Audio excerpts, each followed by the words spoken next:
കാർത്തിക മഠത്തിലാണ് കൂടെയുള്ളത്. കാർത്തിക അത് കാണുമ്പോൾ നമുക്ക് പോലും എന്തോ ഒരു തരം പേടിയാണല്ലേ. അപ്പോൾ ഇവരുടെയൊക്കെ കാര്യം എന്തായിരിക്കും എന്നാണ് ആലോചിക്കുന്നത്. വല്ല കാര്യമുണ്ടായിരുന്നോ എന്ന് നമ്മൾ ഇവിടെ നിന്ന് ചോദിക്കും. പക്ഷെ ആള് രക്ഷപ്പെട്ടിട്ടുണ്ട് എങ്കിൽ അതിലൂടെ പുള്ളി വൈറലാകും, പുള്ളി പിന്നെ ഹാപ്പി ആയിരിക്കും. അതുകൊണ്ടാണല്ലോ ഇങ്ങനെയുള്ള സാഹസത്തിലേക്ക് പിന്നെയും മുതിരാൻ പോകുന്നത്. ഇത് ശരിക്കും എന്തെങ്കിലുമൊക്കെ പറ്റിയായിരുന്നോ? ആൾക്കൊന്നും പറ്റിയില്ല പൂജ. ആദ്യം തന്നെ ഞാനത് പറയട്ടെ. സ്റ്റീഫൻ ജാക്കോവിക് എന്ന് പറയുന്ന സെർബിയൻ ഇൻഫ്ലുവൻസറിനാണ് നമ്മളിപ്പോൾ കണ്ടത്.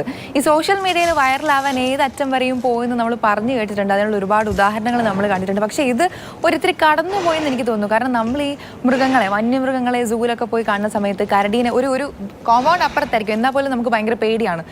കരടി ആയിക്കോട്ടെ, സിംഹം ആയിക്കോട്ടെ. ഇത് അദ്ദേഹം എനിക്കൊന്ന് പെട്ടുപോയി എന്ന് തന്നെ പറയാം. കാരണം പുതിയ പുതിയ സ്ഥലങ്ങൾ അല്ലെങ്കിൽ പുതിയ പുതിയ സാധ്യതകൾ എക്സ്പ്ലോർ ചെയ്യാൻ വേണ്ടിയിട്ടായിരിക്കും ആൾ പോയിട്ടുണ്ടാവുക.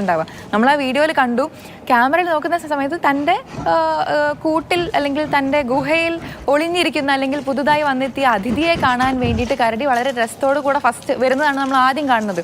പക്ഷേ എന്തോ ഭാഗ്യം കൊണ്ട് ആ കരടി ആക്രമിക്കാൻ പറ്റിയൊരു മൂഡിലല്ലായിരുന്നു എന്ന് എനിക്ക് തോന്നുന്നു. കാരണം ആ വീഡിയോ കാണുന്ന സമയത്ത് ഒന്നും ചെയ്യുന്നില്ല, ആൾ ജസ്റ്റ് ഒന്ന് മണപ്പിച്ച് നോക്കുന്നു, ഒന്ന് തൊട്ട് നോക്കുന്നു എന്നുള്ളത് മാത്രമേ കരടി ചെയ്യുന്നുള്ളൂ. വേണമെങ്കിൽ ഒരു മാന്തൽ മാന്താം, കടിക്കാം, ഉപദ്രവിക്കാം, എന്ത് വേണമെങ്കിലും ചെയ്യാം. പക്ഷേ വളരെ നല്ല രീതിയിൽ ആ കരടി ട്രീറ്റ് ചെയ്ത് വിട്ടു എന്നാണ് എനിക്ക് പറയാൻ തോന്നുന്നത്. പണ്ട് നമ്മൾ സ്കൂളിലൊക്കെ പഠിച്ചിട്ടുണ്ടോ ഒരു കഥ, മല്ലനും മാധവനും ഒരു കഥ ഉണ്ടല്ലോ. ഒരു കരടി വന്ന സമയത്ത് മാധവൻ മരത്തിന് മുകളിൽ കയറി, മല്ലൻ ശ്വാസം പിടിച്ച് ഇങ്ങനെ നിന്നു. പക്ഷേ സ്റ്റീഫൻ ശ്വാസം ഒന്നും പിടിച്ചതായിട്ട് മനസ്സിലാവുന്നില്ല. എനിക്ക് ആൾ നല്ല രീതിയിൽ പേടിച്ച് വിറയ്ക്കുന്നതായിട്ട് നമുക്ക് ആ വീഡിയോയിൽ കാണാൻ പറ്റുന്നുണ്ട്.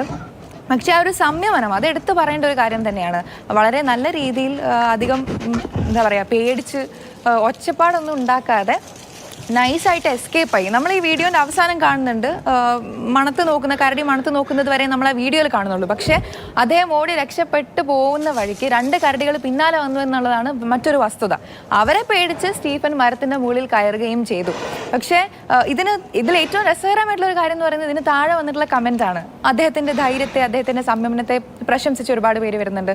ചില ആൾക്കാർ എന്തും ചെയ്യാൻ പറ്റും എന്നുള്ള രീതിയിൽ വരുന്നുണ്ട്. പക്ഷേ വേറൊരാൾ കമൻറ്റ് ചെയ്തിട്ടുള്ളതാണ് ഏറ്റവും വലിയ കോമഡി.